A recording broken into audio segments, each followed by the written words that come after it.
میں سب سے پہلے اللہ کا شکر ادا کرتا ہوں کہ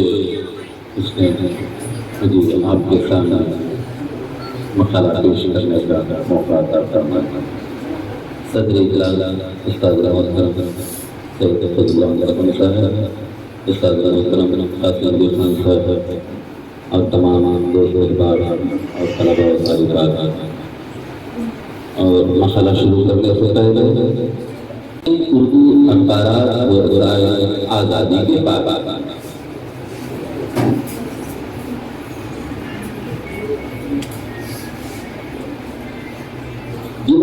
میں اردو صحافت کے آغاز کے بابت ڈاکٹر محمد افضلالدین اقبال اپنی تسلسل ہند کی اردو صحافت میں لکھتے ہیں۔ 1875 سے پہلے ہی مدراس میں 1 درجن سے زائد پریس قائم ہو چکے تھے، تو یہاں 1850 سے پہلے ہی اس کا مطلب یہاں ہفتوارہ جامعہ اخبار، ہفتوارہ عظیم الاخبار، ہفتوارہ آفتاب عالم اور ہفتوارہ تعلیم اخبار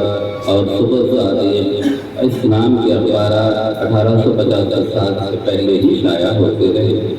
آزادی کے بعد تمل ناڈو میں اردو صحافت کا کوئی معیار اور جوش باقی نہیں تھا جو آزادی سے قبل تھا۔ وجہ